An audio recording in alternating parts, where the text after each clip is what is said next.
Audiobooks for Everyone presents Crime and Punishment by Fyodor Dostoevsky. Full book summary. In the oppressive summer heat of 1860, in St. Petersburg, a young, penniless ex-student named Raskolnikov roams the streets, consumed by dangerous thoughts. Is it justifiable, he wonders, for someone extraordinary to commit a crime if it serves a greater purpose? Raskolnikov, proud and isolated, believes he may be such a man, above moral law. Struggling with poverty and mental torment, he devises a grim plan: he will murder Alyona Ivanovna, a cruel and greedy old pawnbroker.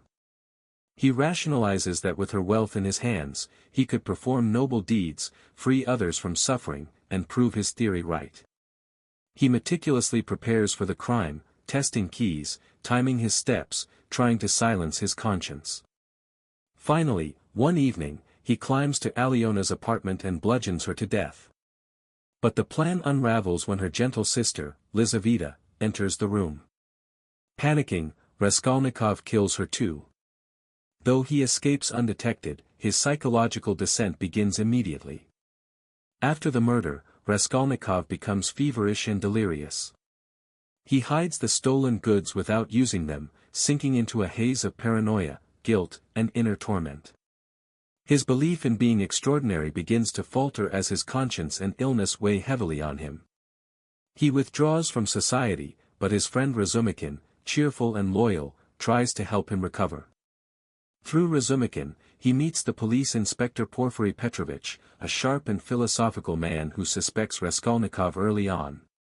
Porfiry doesn't confront him directly; instead, he engages him in psychological games, trying to unearth the truth. Meanwhile, Raskolnikov's family arrives in St. Petersburg.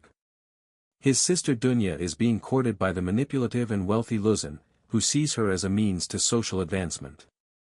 She rejects him, especially after he insults Sonya Marmeladova, a frail but deeply kind young woman forced into prostitution to support her alcoholic father and starving siblings. Sonya becomes a pivotal figure in Raskolnikov's life. Despite her suffering, she retains deep faith and compassion. Drawn to her purity and strength, Raskolnikov begins to confide in her. He eventually admits that he committed the murders. Sonya, horrified but gentle, urges him to seek redemption by confessing and accepting punishment. She reads him the story of Lazarus from the Bible, symbolizing hope for spiritual resurrection. Meanwhile, danger looms in the form of Svidrigailov, Dunya's former employer, a charming yet depraved man who lusts after her and manipulates those around him. He learns of Raskolnikov's crime and offers ambiguous help, but his own twisted nature catches up with him. After a failed attempt to seduce Dunya and glimpses of his own emptiness, Svidrigailov takes his own life. His suicide acts as a grim warning to Raskolnikov of what awaits if he continues down his path. Eventually, consumed by guilt, fear, and Sonya's quiet strength, Raskolnikov walks to the police station and confesses. He is sentenced to 8 years of hard labor in a Siberian prison. But the story doesn't end there. Sonya follows him to Siberia, living nearby and visiting him. Raskolnikov, still prideful at first, remains cold and distant. Yet slowly, her presence begins to crack the walls he built around himself. In a moment of tenderness, he falls to his knees before her in tears.